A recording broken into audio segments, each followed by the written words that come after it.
میں جناب تاشی ظہیر صاحب کو ان کے اولین شعری مجموعے شام کی آہٹ پر مبارکباد پیش کرتا ہوں۔ اس محفل میں تاشی ظہیر کی شخصیت کے حوالے سے چند کلمات پیش کرنے کا سنہری موقع دیا۔ دوسروں کے دکھ پر اپنے تمام معمولات زندگی چھوڑ کر تاشی ظہیر جس طرح ان کی مدد کو نکل کھڑا ہوتا ہے، اس بات نے مجھے آج بھی حیران کیا ہوا ہے۔ تاشی ظہیر زندگی سے لڑنے کا فن جانتا ہے۔ مادہ پرستی تاشی ظہیر سے دور رہنا پسند کرتی ہے۔ تاشی ظہیر ایک صاف گو اور کھرے انسان کا نام ہے، لیکن اس سے اس بات کا بھی خیال رہتا ہے کہ اس کی ذات سے کسی کی دل آزاری نہ ہو۔ اپنے چھوٹوں سے شفقت اور بڑوں کا لحاظ کرنا میں نے تاشی ظہیر سے سیکھا ہے۔ اس کا مطلب ہرگز یہ نہیں کہ میں پہلے بے ادب اور بد لحاظ تھا۔ اس کا ظاہر و باطن ایک ہے، لہٰذا تاشی کسی کنجلک کا شکار نہیں۔ جہاں پر وہ کھلکھلا کر بچوں کی طرح ہنس سکتا ہے، وہیں لوگوں کے دکھ پر اس کی آنکھ ساون بھادوں کا منظر پیش کرتی ہے۔ اس کی شاعری اس کی شخصیت کی آئینہ تمثال ہے۔ اگر تاشی ظہیر کو جاننا ہے تو اس کی شاعری کو پڑھ لیجئے۔ ہاں، مگر فون پر اس سے گفتگو کے بعد کوئی رائے مت قائم کیجیے گا، بلکہ رائے قائم کرنے سے پہلے اس سے ملنے کا انتظار ضرور کیجیے گا۔ ایک مرتبہ پھر میں آپ کو آپ کی کتاب کے اشاعت پر بہت مبارکباد دیتا ہوں۔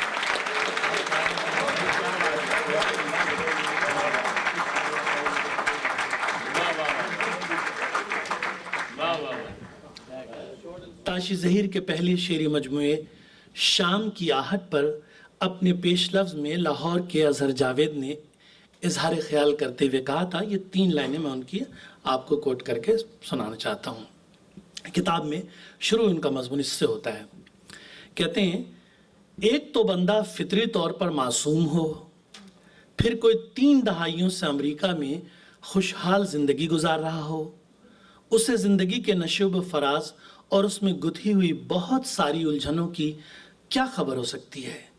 دور سے سب کچھ اچھا لگتا ہے۔ ظہیر تاشی جیسے شاعر کے بارے میں یہ کہنا کہ چونکہ وہ ایک خوشحال زندگی گزار رہا ہے، چند پیسے اس کی جیب میں ہیں، اسی کی زندگی، اس کی زندگی عیش و آرام سے گزر رہی ہے، اس لیے اسے زندگی کے نشیب و فراز کا کیا پتہ، تو میرے خیال میں یہ کلیہ انصاف کے تقاضوں کو پورا نہیں کرتا۔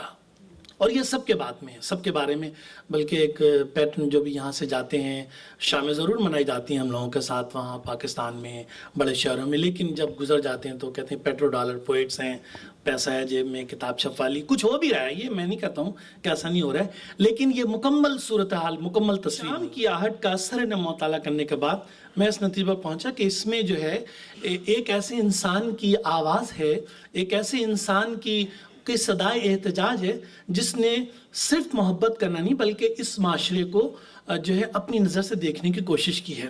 دیکھیں، شعر حسن کا تو ہر آدمی تعریف کرتا ہے، ہر آدمی اپنے محبوب سے کچھ نہ کچھ جملے وہی کہتا ہے جو ہم شاعری میں کہتے ہیں، لیکن اگر وہ اس کے اظہار میں، اس کے بیان میں جو ہے کامیاب ہوتا ہے تو احساس ہوتا ہے۔ شاعر کو جو ہے شعر کہنے کی ضرورت اسی وقت آئے گی جب وہ یا تو چیزوں سے مطمئن ہو یا اس چیزوں کو بدلنا چاہتا ہو۔ یہ جو تصویر نظر آ رہی ہے، یہ جو ماحول نظر آ رہا ہے، اس میں کسی نہ کسی قسم کی تبدیلی چاہ رہا ہوتا ہے، تب اس کے اندر سے ایک انسان جو ہے کچھ چیز کہہ رہا ہوتا ہے۔ چیزیں جیسی ہیں وہ ویسی کیوں ہیں، یہ سوال جو ہے اس کو فکر کی طرف لے جاتا ہے، وہ محبوب کے حوالے سے بھی ہو اور زندگی کے حوالے سے بھی ہے۔ اب دیکھیے کہ یہاں پر 30-35 سال سے زیادہ عرصے سے یہاں زندگی امریکہ میں ان کی گزری، لیکن پلٹ کر جو ہے اس طرف ان کی نگاہیں جا رہی ہیں، اس مٹی سے جس سے ان کا تعلق ہے کہ وہاں کیا ہو رہا ہے۔ ایک شعر کہ جھوٹ پہ سچ کا لبادہ نہیں دیکھا جاتا، ہم سے کردار کا سودا نہیں دیکھا جاتا، روشنی گر نہیں باقی تو بجھا دو آنکھیں، اپنے آنگن میں اندھیرا نہیں دیکھا جاتا۔ یہ کہنا کہ یہ جو خوشحال زندگی گزار رہے ہیں امریکہ میں اور ڈالر میں کھیل رہے ہیں اور کاروں پہ گھوم رہے ہیں، ان کو یہ ہمارے مسائل کو کیا جانیں گے، یہ غلط فہمی ہے۔ یہ بہت بڑی غلط فہمی ہے. انسان جو ہے سوچ سکتا ہے، بلکہ شاعر اور ادیب تو ہے وہ اپنے ملک کے علاوہ دوسرے ملکوں کے دکھ درد کو ہی محسوس کرتا ہے. یہ نہیں کہ جہاں وہ رہ رہا ہے صرف وہیں کے مسائل کو دیکھے. اور ظہیر تاشی صاحب کے اس موضوع میں ایسی بیشتر مثالیں ملتی ہیں جہاں پتہ چلتا ہے کہ نہیں، ان کا وطن، اس کی مٹی اور اس کے مسائل، اس کے جو اچھی چیزیں وہ سب چیزیں ان کے یہاں آتی ہیں، اور اس سے جو ہے ان کے یہاں شاعری کا ایک زور پڑتا ہے. اب یہ کہتے ہیں دوسرے چرے کا، ہواؤں نے مجھے منہ زور کر دیا اتنا، ہواؤں نے مجھے منہ زور کر دیا اتنا، ہرا تو ہو نہ سکا، ٹوٹ کر گرا بھی نہیں. اب یہ جو تکلیف ہے جو باہر سے لوگ دیکھنے والے ان کے لیے ہے کہ آپ کو نظر تو آ رہا ہے کہ میں ٹوٹ کر گرا نہیں، میں سلامت ہوں، میں بہت کامیاب زندگی گزار رہا ہوں، لیکن میرے اندر جو ایک شاخ ہے، میرے اندر جو دل کا جو ایک یہ ٹہنی ہے، وہ اس کی جو ہے اس کے سوکھے پن پر، اس کے پیلے پن پر، اس کے زرد، اس پر کس کی نظر ہے. تو یہ جو مسائل ہیں اصل میں شاعری کے متعلق لوگوں کی مختلف آراء ہیں. لوگ شعر کو کیا سمجھتے ہیں، کس طرح اس کو انٹرپریٹ کرتے ہیں، وہ ان کے اپنے ذاتی مسئلے ہیں. میرا بھی مسئلہ ہے. میں اہمیت نہیں دیتا اس بات کو کہ قافیہ کیسا ہے، ردیف کیسی ہے، بحر کیسی ہے، مضمون کیسا ہے، فکر آفرینی کیسی ہے. میں ان باتوں کو، یا بڑی مضبوط باتیں ہیں اور جو لوگ کرتے ہیں وہ معتبر لوگ ہوتے ہیں، لیکن جب غزل کی بات ہوتی ہے، جب شعر کی بات ہوتی ہے، تو میں اس کو شعر سمجھتا ہوں. یعنی شاعری ردیف، قافیہ، ثنائے، بدائے، بحر اس کا نام نہیں ہے. شاعری تو ایک لفظ ہے، ایک کیفیت ہے. جیسی گالی کی کیفیت ہے کہ کسی شریف آدمی کو آپ ایک گالی دیں اور وہ جو ریئیکٹ کرتا ہے، اس کے جو چوٹ لگتی ہے، جو اس کو احساس ہوتا ہے، یہی کام شاعری کا ہے کہ آپ لفظوں میں احساس کو اس طرح بھر دیں، اس طرح احساس آپ کا لفظوں سے ابھر کے سامنے آئے کہ وہ آدمی کی کیفیات میں تبدیلی پیدا کرے. کبھی آپ کو مسرور کر دے، کبھی آپ کو غمگین کر دے، کبھی آپ کو محبت کا اظہار ہو، کبھی نفرت پیدا کرے. یعنی شاعری جو ہے وہ آپ کے جذبات اور احساسات کی کیفیات کا نام ہے. تو میں جب میں نے ان کی کتاب کا مطالعہ کیا، اور ان سے میری ملاقات نہیں ہوئی، میں نے ان کو دیکھا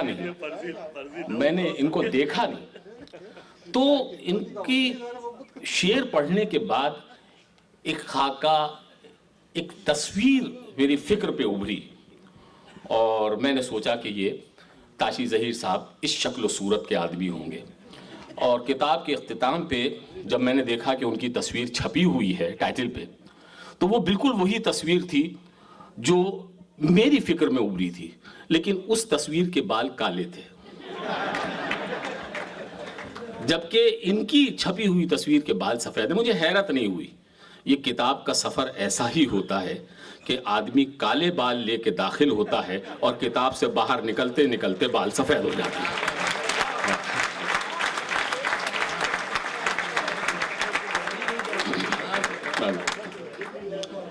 تو میں بہت خوش ہوا، اور میں مبارکباد دیتا ہوں تاشی صاحب کو ان کے کمال فن پہ، ان کی زبان کی گرفت پہ، ان کے موضوعات پہ، اور ان کی احساسات اور محبتوں بھری شاعری پر. شکریہ.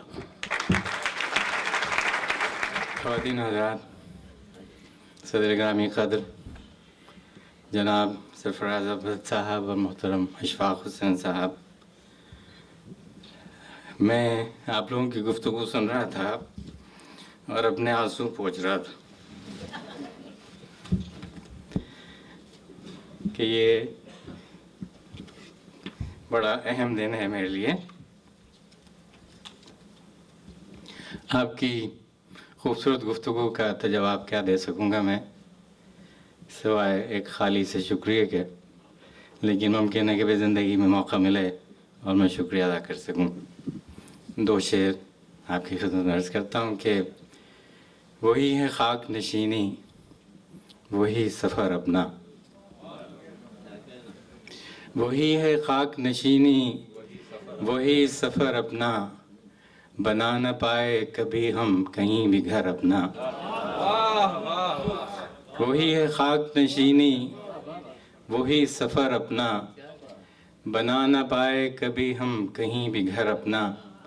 شعر سنے گا عارف بھائی کہ کیا ہے ہم نے کئی دوستوں کو بھی مایوس، کیا ہے ہم نے کئی دوستوں کو بھی مایوس، بچا تو لائے صفِ دشمنوں سے سر اپنا۔